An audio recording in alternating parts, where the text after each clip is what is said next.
या सृष्टि सृष्टुराद्या वहति विधिहुतं या हविर्या च होत्री ये द्वे कालं विधत्तः श्रुति विषयगुणा या स्थिता व्याप्य विश्वं या माहुः सर्वबीज प्रकृतिरिति यया प्राणिनः प्राणवन्तः प्रत्यक्षाभिप्रपन्नस्तनुभिर्वतुवस्ताभिरष्टाभिरीशः। नमस्कार। गमक श्रृंखला के अंतर्गत आज इस व्याख्यान सत्र में आप सभी का स्वागत है। आज का विषय है उज्जैनी की रंगमंच परंपरा। उज्जैनी शताब्दियों से नहीं, सहस्राब्दियों से कला का केंद्र रही है। भगवान शिव स्वयं यहाँ अवस्थित हैं और कलागुरु श्री कृष्ण जो मथुरा से चलकर उन कलाओं का ज्ञान प्राप्त करने के लिए उज्जैनी आए और काशी से आकर महर्षि सांदीपनि ने उनको सभी कलाओं का ज्ञान यहाँ दिया है। महाराज विक्रमादित्य और उनके समकालीन महाकवि कालिदास से यह रंगमंच की एक सुव्यवस्थित परंपरा हमें उज्जैनी के साथ मिलती है। महाकवि कालिदास के साथ भास, भवभूति, शूद्रक तथा अन्य संस्कृत के महान कवियों ने, लेखकों ने उज्जैनी की सांस्कृतिक पृष्ठभूमि पर केंद्रित नाटकों का लेखन किया और उन नाटकों का मंचन अनवरत रूप से आज भी हमारे बीच हो रहा है। कालिदास संस्कृत अकादमी इस परंपरा को संरक्षित करने के उद्देश्य से, संवर्धित करने के उद्देश्य से निरंतर सक्रिय है।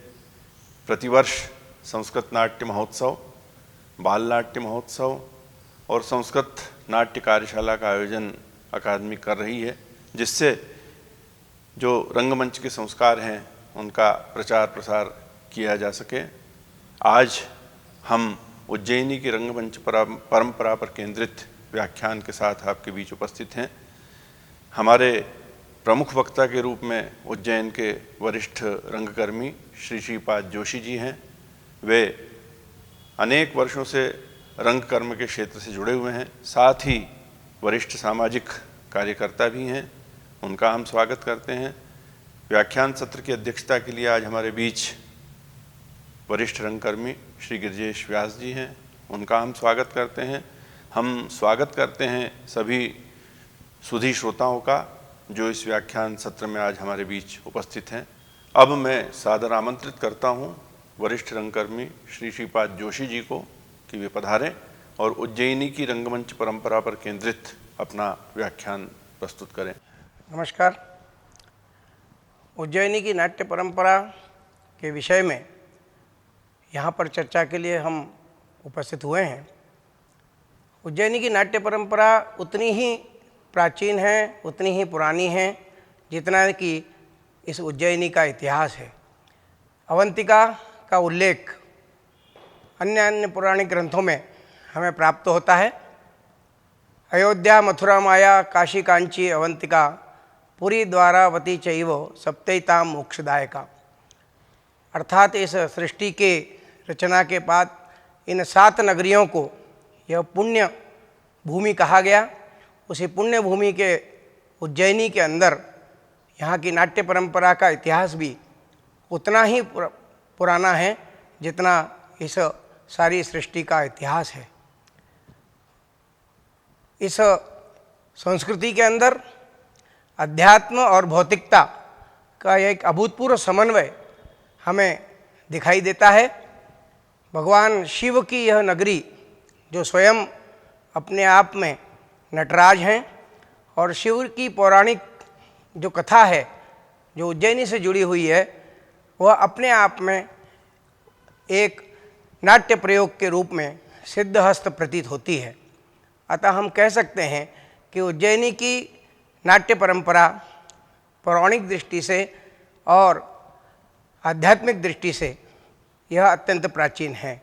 मनुष्य योनि में आकर मनुष्य अपने और जीवन को कृतार्थ करने की दृष्टि से यदि हम देखें तो मनुष्य का सारा जीवन ही इस नाट्य परंपरा के अंतर्गत हमें प्रादुर्भूत होता हुआ दिखाई देता है।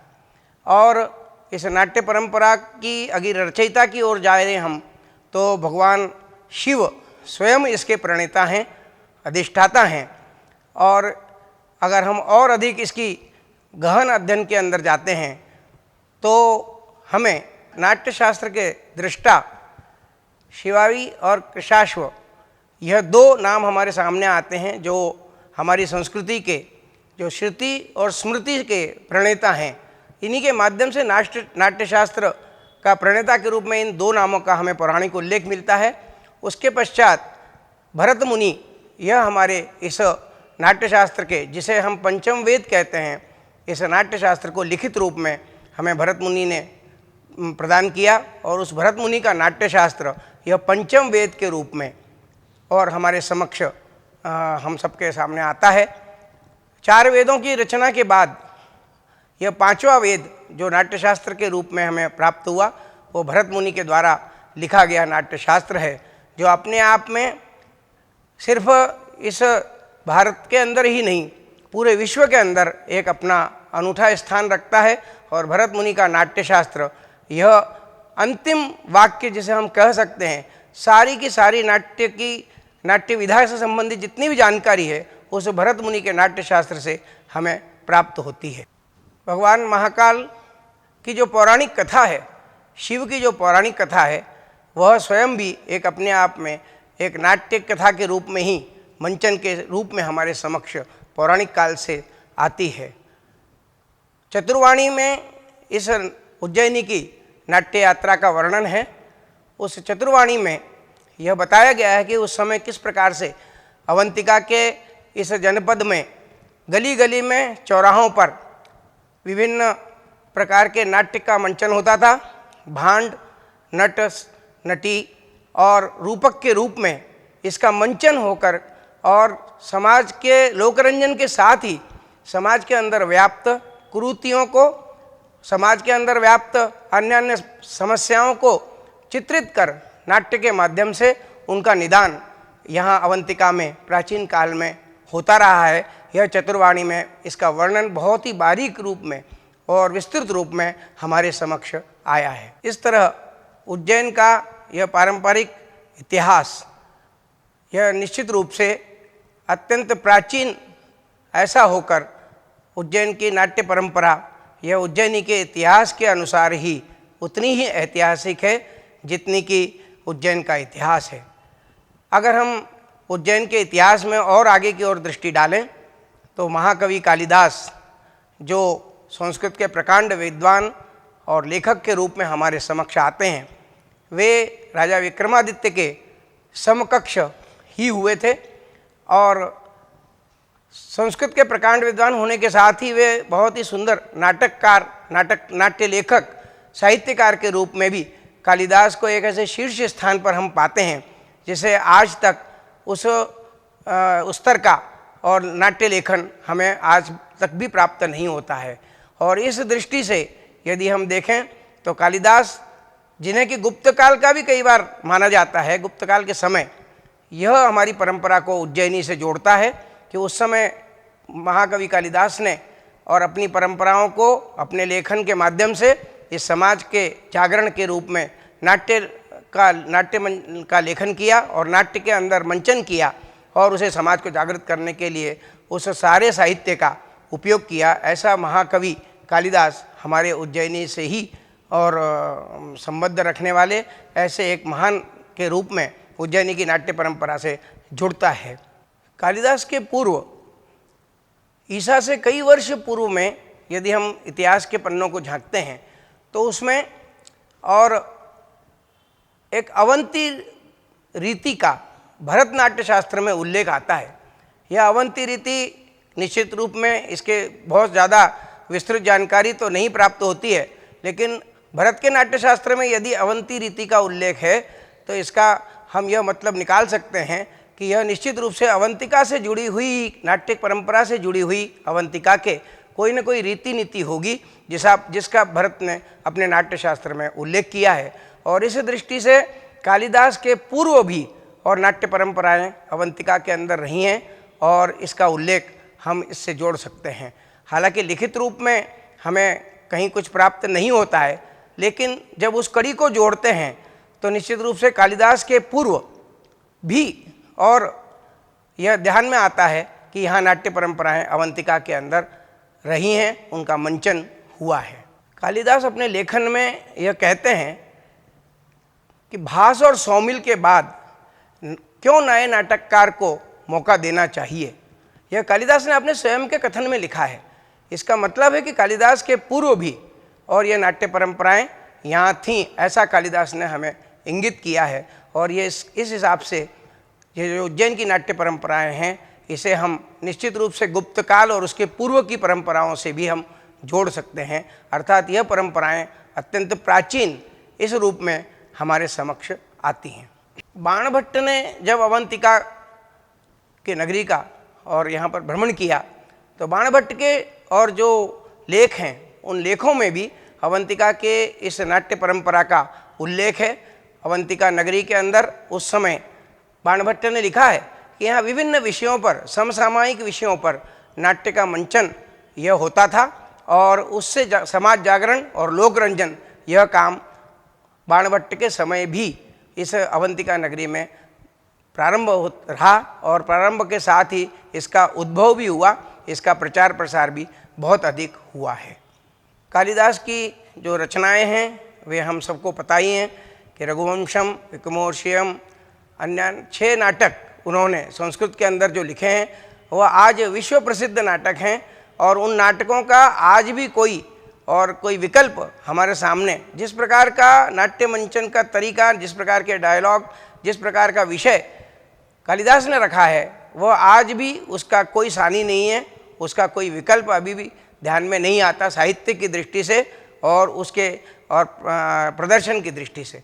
इसलिए हम समझ सकते हैं कि कालिदास का यह जो नाट्य लेखन है यह सर्वश्रेष्ठ ऐसा नाट्य लेखन यह भी उज्जैन नगरी में ही हुआ है और उनका प्रदर्शन भी निश्चित रूप से यहीं प्रारंभ में हुआ होगा, ऐसा हमें मानने में कोई और ऐतराज नहीं है। विक्रमादित्य के शासनकाल के पश्चात यदि हम इतिहास में आगे और बढ़ते हैं तो राजा भोज या भोजराज का शासन यह हमारे समक्ष आता है। और भोजराज के शासनकाल में भी इन नाट्य परंपराओं का बहुत विस्तृत उल्लेख है। इसमें भी भोजराज के शासनकाल के दौरान अन्य अन्य नाटकों का मंचन, समाज से जुड़ी हुई गतिविधियों का, समाज से जुड़ी हुई कुरीतियों का विभिन्न लेखकों ने, नाटककारों ने उसका लिखा है और उसको मंचित किया गया है। राजा भोज के कार्यकाल में नाट्य परंपरा बहुत विस्तृत रूप से और समृद्ध थी। यह भी राजा भोज के शासनकाल में हम सबके समक्ष इतिहास के रूप में यह प्रकट होता है कि राजा भोज ने नाट्य परंपरा को जीवित रखते हुए यह सारी परंपराओं को और आगे बढ़ाया है। जैसा कि हम सब जानते हैं कि सांस्कृतिक गतिविधियाँ यह शांति काल में ही अधिक संभव होती हैं। लोकरंजन की दृष्टि से और इन सारी कलाओं का प्रदर्शन यह शांति काल में और बहुत अधिक समृद्ध रहता है।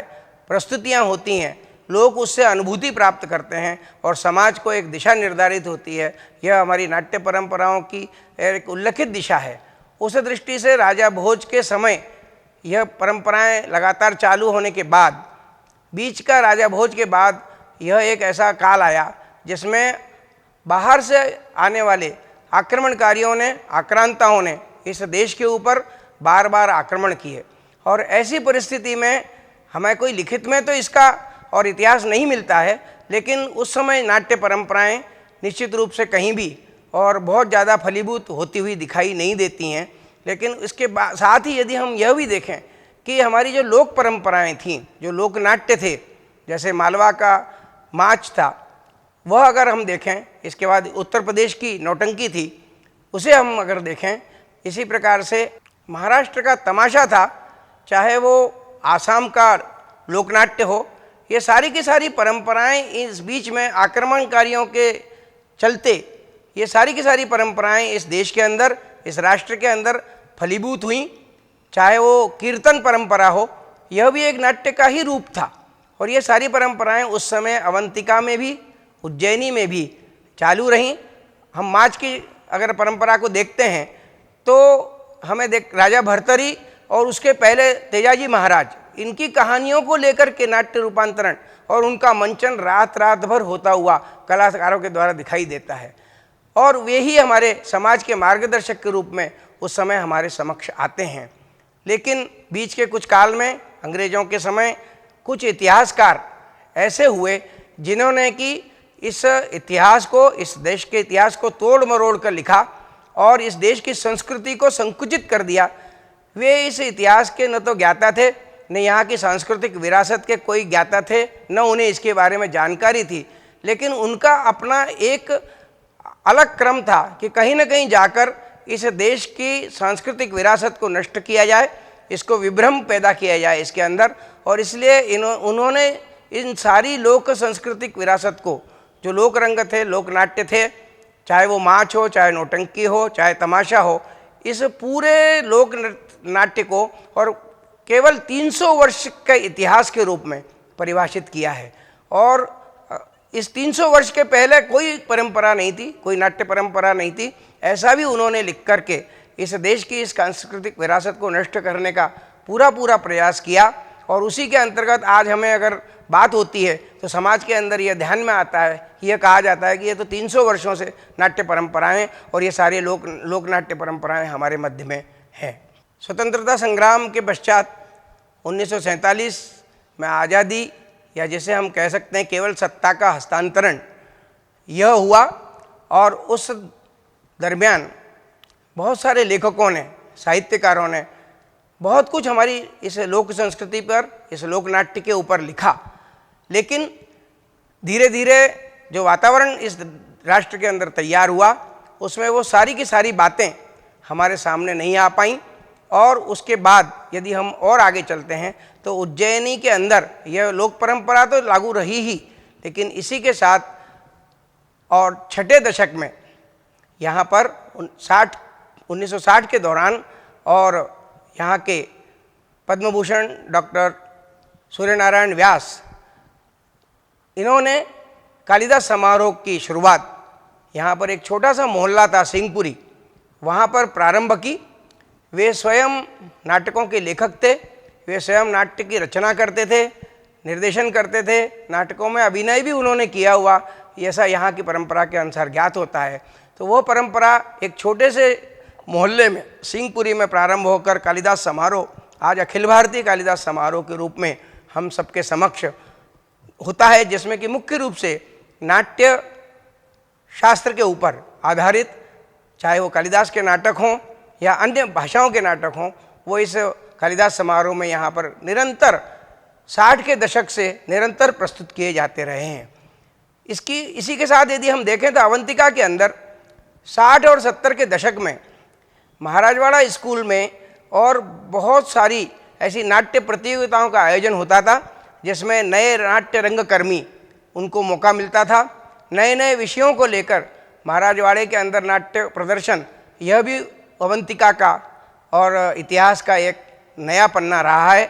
उसमें मैं भी स्वयं उसमें शामिल रहा हूँ और उन नाटकों में जीवित जो हमारे नाट्य के जो अभिनय करने वाले रहते थे, एक बार एक हाथी, स्वयं जीवित हाथी को उस नाट्य के मंच पर ला करके और भगवान गणेश के रूप में उनकी आराधना दिखाई गई। इस प्रकार के नाटकों का मंचन और उस समय महाराजवाड़े के अंदर होना, यह भी हमारी समृद्ध नाट्य परंपरा को उज्जैनी की दर्शाता है।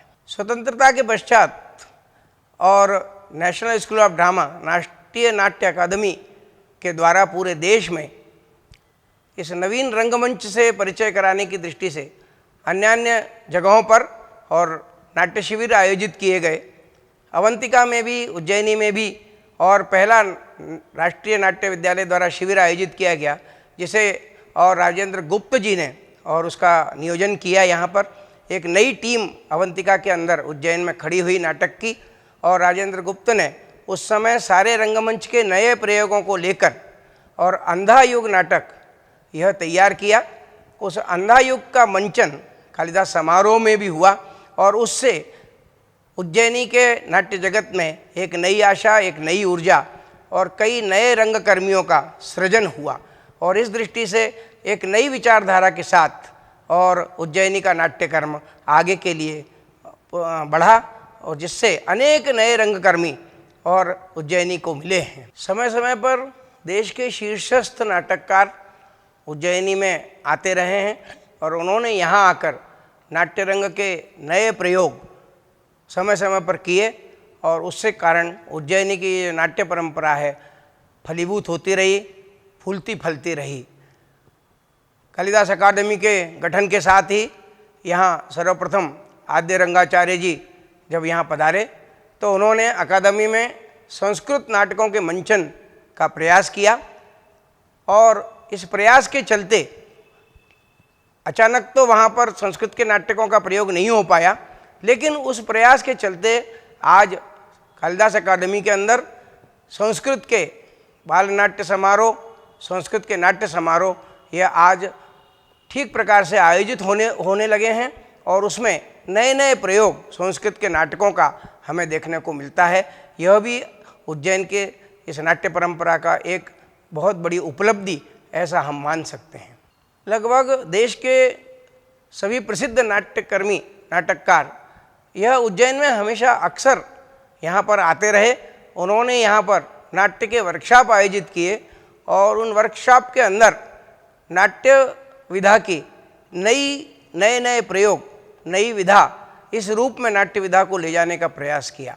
उसमें बाबा कारंत हैं, हबीब तनवीर हैं और ऐसे कई अन्य नाट्यकर्मी हैं कि जिन्होंने उज्जैनी अवंतिका की इस नाट्य यात्रा को शीर्ष स्थान के ले जाने में अपना पूरा सहयोग प्रदान किया है।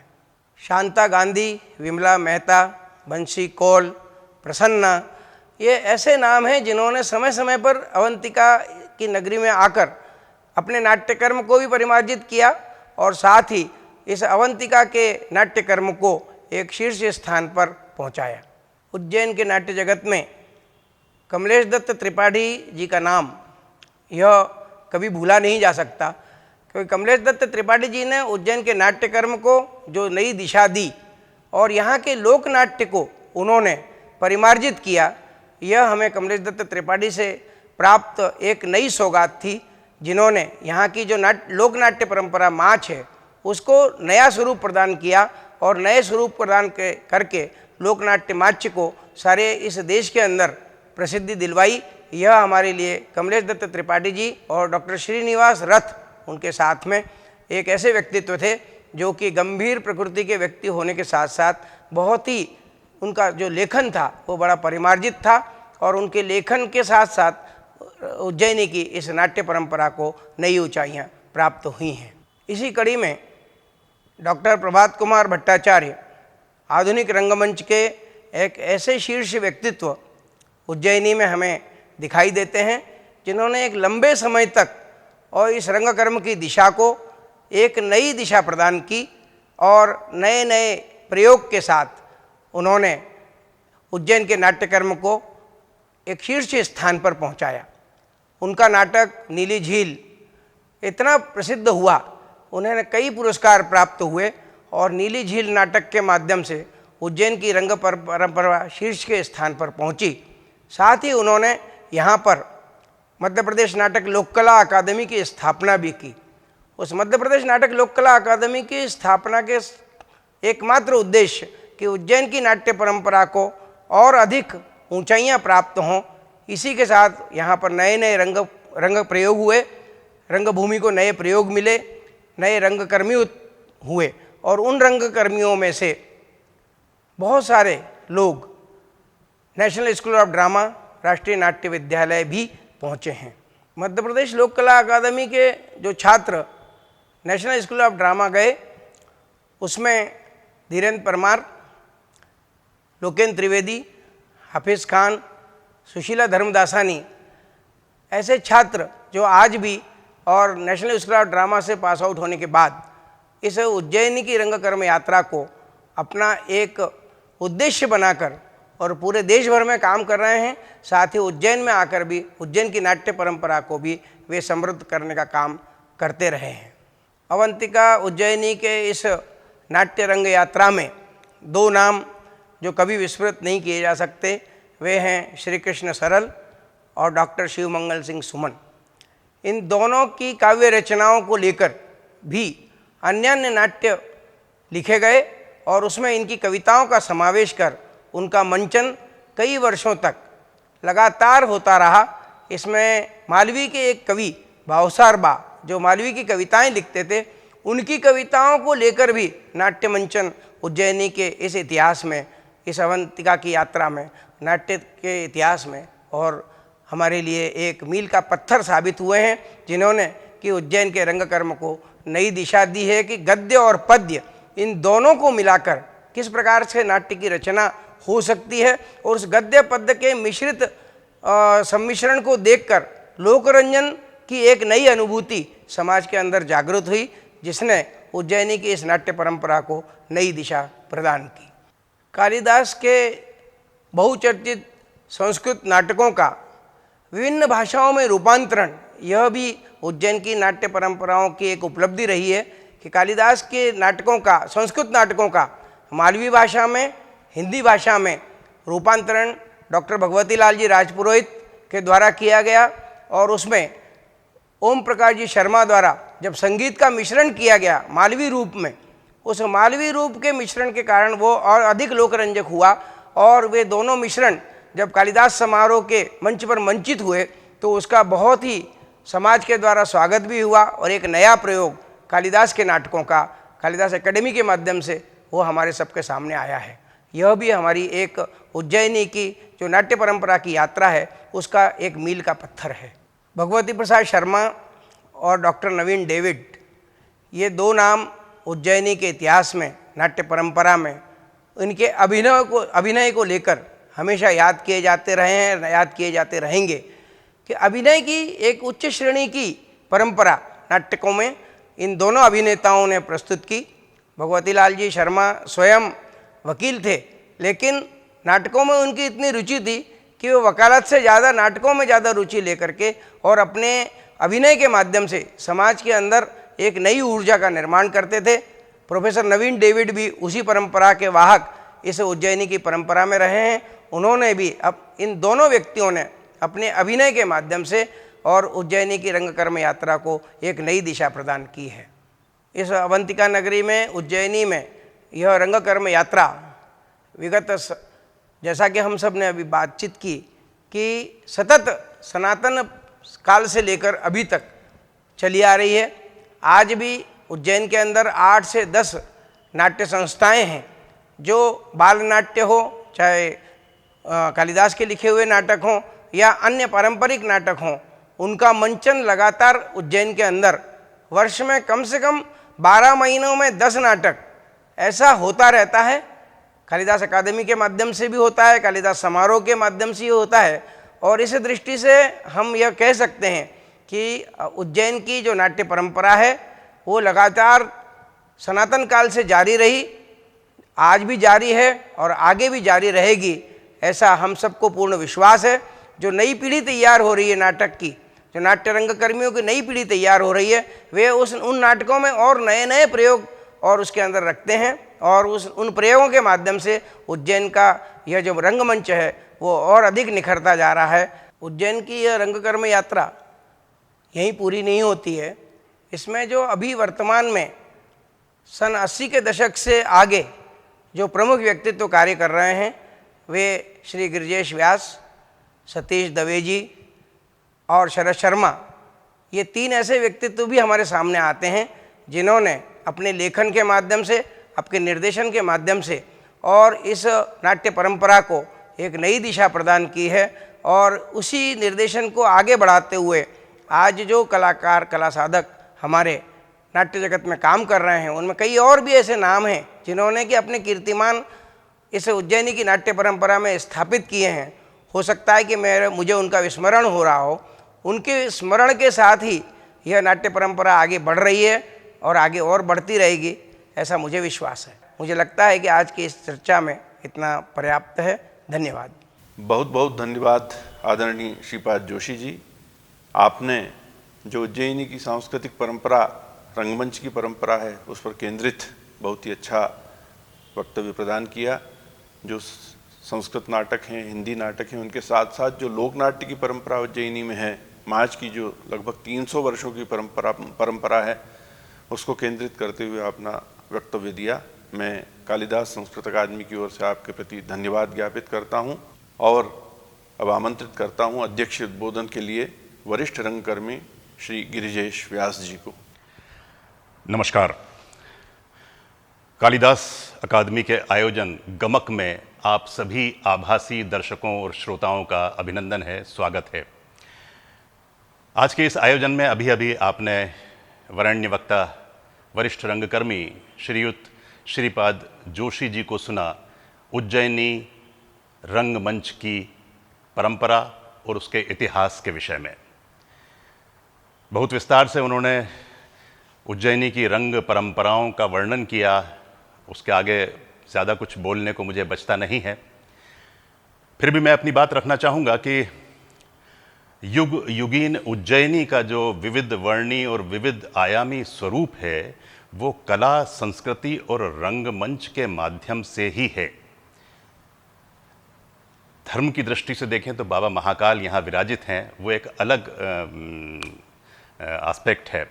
लेकिन कला, संस्कृति, साहित्य और रंगमंच की परंपराओं के विषय में यदि हम बात करें तो उज्जैनी नगरी वेद और पुराणों के समय से अपनी इन तीनों जो फील्ड्स हैं, कला, संस्कृति, रंगमंच, साहित्य, इसमें जो है वो निरंतर जो है वो कीर्तिमान स्थापित करती रही है।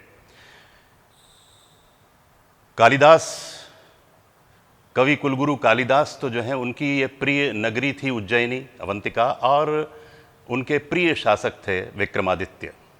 उन्होंने अपने 3 नाटकों में अभिज्ञान शाकुंतलम, विक्रमोर्वशीयम और मालविकाग्निमित्रम, इनमें कहीं अवंतिका उज्जैनी का उल्लेख नहीं किया। लेकिन मालविकाग्निमित्रम में जैसे यदि उदाहरण के तौर पर लें तो उन्होंने जो है मालवा प्रांत का, आसपास के क्षेत्रों का और विदर्भ तक का भी उल्लेख किया है। लेकिन कालिदास के नाटकों की जो पूर्व पीठिका रही, या जो है वो सूत्रधार रहे या जो नट नटी रहे, उन्होंने ज़रूर इस बात का उल्लेख किया अवंतिका नगरी का और यहाँ की परंपराओं का। तो इससे ये सिद्ध होता ही है। एक बात और कहना चाहूँगा कि जब विश्व में कई सभ्यताएं जन्म ले रही थीं, अपनी कबीलाई स्थिति में थीं, तब यहाँ कालिदास नाट्य रचना कर रहे थे। तो आप सोच सकते हैं कि भारत की संस्कृति का और भारत की सांस्कृतिक विरासत जो है वो उस टाइम भी कितनी श्रेष्ठतम स्वरूप में रही होगी। खैर, कालिदास ने तो जो है वो अपनी रचनाओं में गाहे बगाहे, जैसे मेघदूत में उल्लेख किया उज्जैनी के यक्ष का, तो इस तरह का उल्लेख किया है कि उज्जैनी में जो है वो उस टाइम की जो रंग परंपराएं या साहित्य या कला संस्कृति की परंपराएं जो हैं वो कितनी जीवंत थीं। लेकिन मैं आज से शुरुआत करूंगा 250 वर्ष पहले की।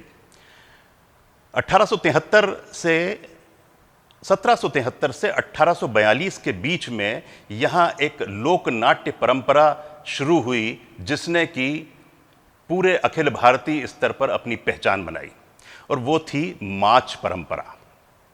और इसके जनक थे गुरु गोपाल जी।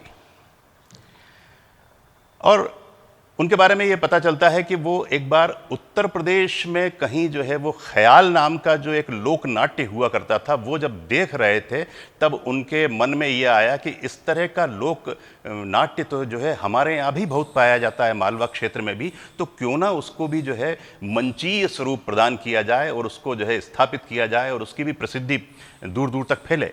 तब उन्होंने माच की स्थापना की 1773 से 1842 के बीच में। उसके बाद जो है उस माच परंपरा का जो है आगे और जो है परिमार्जन किया गुरु बाल मुकुंद जी ने, वो करीबन 1810 के आसपास की बात है। और इसके बाद धीरे धीरे बहुत सारे घराने माच पर केंद्रित जो हैं वो अस्तित्व में आए, जिसमें उल्लेखनीय घराना उस्ताद कालूराम जी का भी था, जिनकी तीसरी पीढ़ी में पंडित ओम प्रकाश शर्मा हुए, विख्यात संगीतज्ञ। इसके पूर्व की बात करें तो बाल मुकुंद जी के बारे में ये कहा जाता है कि उन्होंने तकरीबन जो है वो 25 जो है वो कम से कम 25 नाटक लिखे और उनका माच शैली में मंचन किया। और उस टाइम ये लोक नाट्य परंपरा इतनी जीवंत और इतनी प्रसिद्ध थी कि लोग रात रात भर बैठकर उनको देखा करते थे। अमूमन ये सारे मंचन जो है रात को 10-11 बजे के बाद ही शुरू होते थे और उसके बाद जो है रात रात भर चलते थे। तो उनका एक बड़ा प्रसिद्ध नाटक था जो माच शैली में खेला गया था, वो था गेंदा परी। अब आप देखिए कि किसी भी रंग इतिहास में इस तरह का दूसरा उदाहरण मिलना असंभव है कि गेंदा परी में वो गुरु बाल मुकुंद अभिनय करते करते ही उनको संभवतः हृदयाघात हुआ और वो उनका निधन हो गया।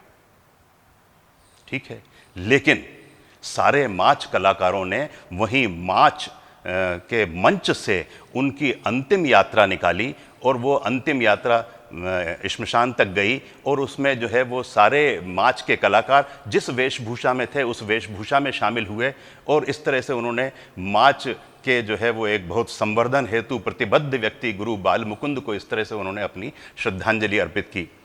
कालूराम घराना, उसके बाद सिद्धेश्वर सेन और उसके बाद जो है उज्जैनी के मोहल्ले मोहल्ले में भागसीपुरा, उर्दूपुरा, नयापुरा और जय सिंहपुरा, इन सब में जो है बहुत सारे माच घराने उस टाइम जो है वो सक्रिय थे और अपने अपने स्तर पर जो है वो काम कर रहे थे और तकरीबन 150 से 200 नाटक इन सारे माच घरानों ने मिलके मंचित किए।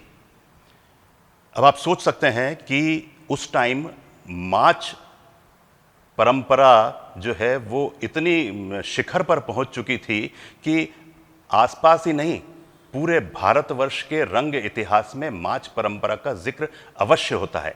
और इसके पीछे ये जो सारे उस्ताद लोग थे, जितने भी गुरु थे, बहुत सारे गुरुओं के नाम तो मुझे भी याद नहीं है, क्षमा चाहूँगा, लेकिन उन लोगों ने जो है एक सुदृढ़ नींव रखी यहाँ पर। क्योंकि क्या हुआ था कि जैसा कि हमारे पूर्व वक्ता ने बताया कि मध्ययुगीन इतिहास में ये सारी परंपराएं, रंग परंपराएं, कला साहित्य संस्कृति का जो क्षेत्र था वो थोड़ा सा अवनति के पतन के गर्त में चला गया था। लेकिन उसके बाद से जो धीरे धीरे इसमें उठाव आना शुरू हुआ तो वो बढ़ता चला गया। वहाँ से सीधे मैं आता हूँ, मुझे एक ऐसा उल्लेख मिलता है, बहुत वरिष्ठ रंगकर्मी थे भगवती शर्मा जी, उन्होंने एक जगह कहीं उल्लेख किया है कि 1940 में यहाँ पर उज्जैन में एक पारसी थिएटर आया। शीरी फरहाद, लैला मजनू जैसे नाटक उन्होंने किए और पारसी थिएटर का भी उस टाइम जो है पूरे भारतवर्ष में बोलबाला था। अब वो क्या होता था उस टाइम, नाट्य परंपरा, मतलब हालांकि मनोरंजन का और कोई साधन ना होने के कारण अधिकांश लोग जो है वो नाटक देखने जाते ही थे, लेकिन उसके बावजूद भी जिस तरह से सर्कस में शाम को सर्कस है और सुबह वो उनकी सर्कस वालों की एक यात्रा निकलती थी, वैसे ही वो पारसी थिएटर जो है वो सुबह सुबह जो है वो 10-11 बजे के करीब शहर में प्रचार प्रसार के उद्देश्य से अपनी यात्रा निकाला करते थे। उस यात्रा में शीरी फरहाद और लैला मजनू बाकायदा अपनी ड्रेस पहनकर और जो है वो म्यूजिशियन जो भी नगाड़े ढोल वोल सब होते थे वो सब लेके निकलते थे। तो क्या दृश्य होता होगा, आप कल्पना कर सकते हैं कि जो है वो पारसी थिएटर जो है वो इस तरह से जो है वो पूरे उज्जैन शहर में घूम रहा है और महीनों जो है वो यहाँ उनका पड़ाव रहा और लोग जो है वो रात रात भर पूरी भीड़ के भीड़ जो है वहाँ पे थिएटर देख रही थी। माच और इस तरह से उसके बाद थिएटर के जो थोड़े बहुत स्वरूप और आते गए उज्जैन में, उसने जो है उज्जैन में बहुत सारे लोगों के अंदर रंग कर्म का बीजारोपण कर दिया। हालांकि बीजारोपण बहुत पहले हो चुका था, आदिकाल से हो चुका था, वैदिक काल से हो चुका था, लेकिन लगातार कभी प्रगति, कभी अवनति, कभी उन्नति, कभी पतन, इन सब के गर्त में होता हुआ वो कभी मध्यम तो नहीं पड़ा, लेकिन थोड़ा सा उसकी गति में ठहराव आया। उसके बाद आगे की बात करें तो जैसा कि हमारे पूर्व वक्ता ने बताया कि कालिदास अकादमी और पंडित सूर्यनारायण व्यास और कालिदास समारोह, इन सब का जिक्र चलता है, तो निश्चित रूप से हम स्वातंत्र्योत्तर भारत की बात करें तो उसमें कालिदास समारोह और कालिदास अकादमी का रंगकर्म के प्रचार में अविस्मरणीय योगदान रहा है। पंडित सूर्यनारायण व्यास ने अखिल भारतीय स्वरूप में कालिदास समारोह शुरू किया था 1958 में और संभवतः 1978 में कालिदास अकादमी की स्थापना हुई थी।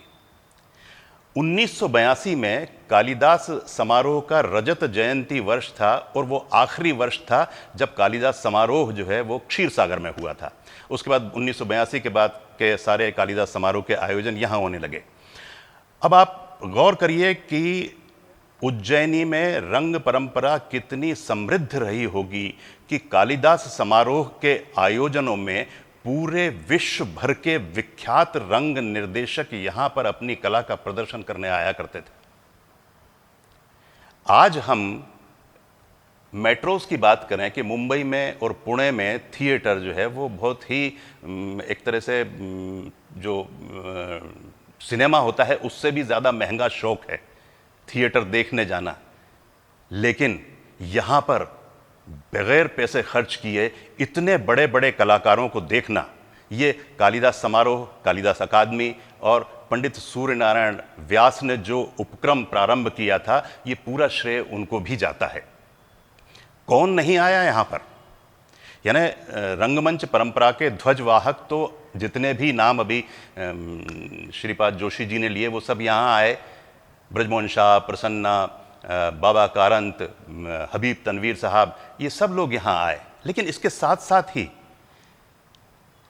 कला के क्षेत्र में गिरजा देवी और अपने उस्ताद बिस्मिल्लाह खां और गायन वादन की ऐसी विभूतियाँ जिनको कि हम आजकल जो है वो यूट्यूब पे देखा करते हैं, या उस ज़माने में जब यूट्यूब नहीं हुआ करता था, ये इंटरनेट या गूगल नहीं हुआ करता था, तब हम तरसते थे, सिर्फ नाम ही पढ़ते थे कि हाँ आज उनका गायन था, आज उनका वादन था, या आज वो रंगमंच का शो हुआ। मुझे याद आता है मैं उन दिनों भोपाल में हुआ करता था और भोपाल में उत्सव 73 की शुरुआत हुई थी। ये एक जो है वो 10 दिवसीय नाट्य समारोह का एक विधिवत आयोजन 1973 में उस टाइम की तत्कालीन सरकार ने प्रारंभ किया था। उत्सव 73। उत्सव 73 में कौन आया था? अमरीश पुरी आए थे। तो उत्सव 73 का आयोजन जो है वो एक मिसाल बन गया था भोपाल के लिए, लेकिन दुर्भाग्यवश वो भी निरंतर नहीं रह पाया। लेकिन कालिदास समारोह की निरंतरता आबाद निर्बाध बनी रही। तो ये उस टाइम की उज्जैन की रंग परंपरा का जो है वो शिखर था, एक कीर्तिमान था कि क्या हो रहा था उज्जैन में, कौन नहीं आ रहा था यहाँ पे। सारे कलाकार जो हैं, जो आज दिग्गज कलाकार कई जो बॉलीवुड में जो थिएटर से गए हैं, उन्होंने नाम कमाए हैं, वो सब आते रहे यहाँ पर।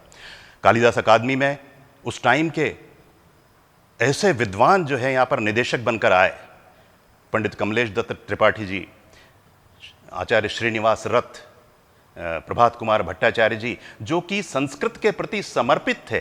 संस्कृत नाट्य को जो है आगे बढ़ाने में इन लोगों का और कालिदास अकादमी का बड़ा महत्वपूर्ण योगदान रहा है। मुझे याद है 1982 में मैं प्रथम बार जो है वो रंगकर्म में मैंने प्रवेश किया था और यहीं अकादमी के पहला रूम पड़ता है, वहाँ पर रिहर्सल चल रही थी। उस टाइम संस्कृत वाचिक की शिक्षा दिया करते थे आचार्य श्रीनिवास रथ साहब। उन्होंने मुझसे पूछा कि संस्कृत आती है? अब मैं शायद 6ठी 7वीं तक ही संस्कृत पढ़ा था, पढ़ना आती थी लेकिन समझ में नहीं आता था कि इसका मतलब क्या है। मैंने कहा कि आती है। उन्होंने कहा कुछ सुना सकते हो? मैंने कहा हाँ, मैं रुद्राष्टक याद है, मैं सुना सकता हूँ। मैंने रुद्राष्टक धारा प्रवाह सर्पिल छंद गति वाला वो है रुद्राष्टक, वो सुनाया। तो उन्होंने मेरी पीठ पे हाथ रखा, कहने लगा कि जाओ। मेरी रंग यात्रा की शुरुआत में मुझे सिर्फ एक डायलॉग मिला था और ईश्वर की कृपा से कुछ आवाज़ अच्छी थी तो मैं रिहर्सल के लिए गया, सामने गया और छोटा सा रोल था मेरा मातली का, और मेरा जो संवाद था वो ये था, सख्युस्ते सकिल शतक्रतोरवध्यः तस्य त्वं रणशीर्षि स्मृतौ निहंता उच्छेतुम यन्न सप्त सप्तिः तन्नैशं तिमिरम अपाकरोति चंद्रा। श्रीनिवास रथ साहब, कमलेश दत्त त्रिपाठी जी, जो कि उस टाइम वहाँ पर कण्व ऋषि का अभिनय कर रहे थे, वो ऐसे गदगद हो गए। उन्होंने कहा गिरजेश अब तुम कालिदास अकादमी से जाओगे नहीं। मैं भी गदगद था कि मैं पहले ही अपने प्रयास में जो है मुझे लोगों की नज़रों में आया। उस टाइम रिहर्सल चलती थी। कमलेश दत्त जी त्रिपाठी संस्कृत के प्रकांड विद्वान और इतने अच्छे अभिनेता कि जब शकुंतला विदा होती हैं तो वो रोते थे और पूरा हॉल, जितने भी उसके वहाँ पर रिहर्सल देख रहे होते थे, वो सब रोते थे। इस तरह के जो है वो स्वर्णिम युग चलते चलते जो है कालिदास अकादमी अपना सफ़र करती रही। कालिदास समारोह के माध्यम से ख्यात नाम कलाकार, ख्यात नाम निर्देशक यहाँ पर आते रहे। लेकिन उसी दशक में 1980 के दशक में जो है एक नाम और चमका उज्जैन से, धीरेन्द्र कुमार का। उसके पहले जो है भगवती शर्मा और जो है शरद जोशी, राजेंद्र गुप्त, ऐसे बहुत सारे नाम हैं जो कि यहाँ नाटक करते रहे। धीरेन्द्र जो हैं वो अपनी परिकल्पनाओं के लिए खासे विख्यात हो चुके थे और उन्होंने भी जो है वो संस्कृत नाटकों के साथ साथ जो है वो आधुनिक नाटकों का मंचन शुरू किया। और उस टाइम जो है प्रभात कुमार भट्टाचार्य जी का आगामी आदमी और जो है वो काठ महल इत्यादि का मंचन हुआ। बहुत सारी जो है कविताओं का, आदरणीय शिवमंगल सिंह सुमन जी की कविताओं का मंचन हुआ। यानी उस टाइम ऐसा लगता था कि उज्जैनी में जो है वो रंग गंगा बह रही है। क्या भीड़ होती थी, क्या लोग देखने आते थे। मैं जो है वो उस बात का जिक्र करते करते ही जो है वो मैं रोमांचित हो उठता हूँ। ये सब चलता रहा। धीरेन्द्र ने जो है वो बहुत सारे काम किए। उस टाइम नवीन डेविड साहब जो हैं वो सतीश देवे भी लेखन के क्षेत्र में आ चुके थे और अभिनय और निर्देशन कर ही रहे थे। उन्होंने बालमंच की स्थापना की। प्रभात कुमार भट्टाचार्य जी ने मध्य प्रदेश नाटक लोक कला अकादमी की स्थापना की और ढेरों रंगकर्मी जो है वो पूरे भारतवर्ष को दिए उन्होंने। बहुत सारे लोग NSD में गए, जैसा बताया अभी आपने, और बहुत सारे लोगों ने अपने जो है वो सिनेमा के क्षेत्र में भी अपना नाम कमाया। तो ये है कि उज्जैनी की जो इतनी समृद्ध रंग परंपरा थी, उसी ने जो है इतने सारे कलाकार दिए, इतने सारे निर्देशक दिए। धीरेन्द्र जी से चलते चलते हम यदि आते हैं तो आज की तारीख में बहुत सारे लोग ये काम कर रहे हैं। सतीश दवे जी अभी भी बहुत सक्रिय हैं, इस उम्र में भी बहुत सक्रिय हैं, बहुत अच्छा लगता है। शरद शर्मा सक्रिय हैं। शरद शर्मा का जो अभिनव रंगमंडल है उसको भी तकरीबन 35 वर्ष हो चुके हैं काम करते हुए। मैं समझता हूँ कि अभिनव रंगमंडल भारतवर्ष की उन गिनी चुनी संस्थाओं में से 2 या 3 संस्थाएं ऐसी हैं जिनके कि नाटकों के शताधिक मंचन हुए हैं। कोर्ट मार्शल जो है उसके 108 शो हो चुके हैं और अभी भी वो निरंतर सक्रिय हैं। आज की तारीख में बहुत सारी संस्थाएं यहाँ पर काम कर रही हैं।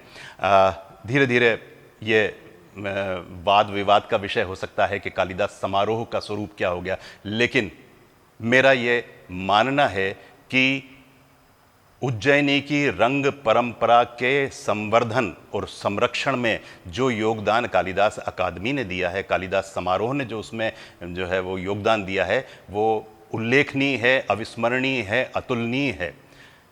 आज की तारीख में भी बहुत सारे यहाँ पर रंगकर्मी काम कर रहे हैं और संस्कृत नाटकों के लिए भी काम कर रहे हैं। कालिदास अकादमी निरंतर संस्कृत नाटकों के समारोह भी आयोजित कर रही है, संस्कृत में बाल नाट्य समारोह भी आयोजित कर रही है। तो मैं समग्र रूप से मैं कह सकता हूं कि उज्जैनी की रंग परंपरा जो कि आदिकाल से चली आ रही है, उसमें कुछ समय ऐसा ज़रूर आया कि जबकि वो थोड़ी सी विलुप्त प्राय जैसी स्थिति में आई, लेकिन हमेशा समृद्ध बनी रही और उसने जो है पूरे भारतवर्ष में जो है नाम कमाया है इस रंग परंपरा ने। तो हालांकि उज्जैनी की रंग परंपरा और रंग इतिहास की बात करें तो घंटों लग सकते हैं और वो भी कम पड़ सकते हैं। मुझे जितना कुछ अभी स्मरण रहा वो मैंने आपसे शेयर करने की कोशिश की। मैं पुनः जो है वो कालिदास अकादमी और उसके आयोजन के लिए जो आयोजन के सूत्रधार हैं कालिदास अकादमी और उसके निदेशक डॉक्टर संतोष पंड्या और मेरे सारे जो पूर्व में यहाँ पर पीठासीन रहे हैं जितने भी निदेशक और जितने भी शोध सहायक हैं, उन्होंने जिस लगन से एक काम किया है इस रंगमंची परंपरा के संरक्षण में और संवर्धन में, वो जो है वो मुझको अभिभूत कर देता है। तो उज्जैनी की रंगमंच, रंग परंपरा पे, रंग इतिहास पे यदि दृष्टि डाली जाए और उसका यदि वर्णन किया जाए तो घंटों कम पड़ेंगे। उसके ऊपर तो अनेकों शोध भी हुए हैं और उनके ऊपर जो है वो हमारे उज्जैन शहर में ही इतने विद्वान हैं कि वो घंटों बोल सकते हैं। लेकिन समय सीमा को ध्यान में रखते हुए मैं अपनी वाणी को यहीं विराम देता हूँ। एक बार पुनः नमस्कार। कालिदास संस्कृत अकादमी उज्जैन द्वारा प्रतिवर्षानुसार इस वर्ष भी डॉक्टर शिवमंगल सिंह सुमन स्मृति बाल नाट्य समारोह का आयोजन किया जा रहा है। अभी आपने उज्जैनी की रंगमंच परंपरा पर केंद्रित वरिष्ठ रंगकर्मी श्री श्रीपाद जोशी जी का वक्तव्य सुना। इस कार्यक्रम की अध्यक्षता की वरिष्ठ रंगकर्मी श्री गिरिजेश व्यास जी द्वारा। मैं कालिदास संस्कृत अकादमी की ओर से दोनों विद्वानों के प्रति कृतज्ञता ज्ञापित करता हूँ। साथ ही सभी सुधी श्रोताओं के प्रति भी कालिदास संस्कृत अकादमी की ओर से धन्यवाद ज्ञापित करता हूँ। बहुत बहुत धन्यवाद।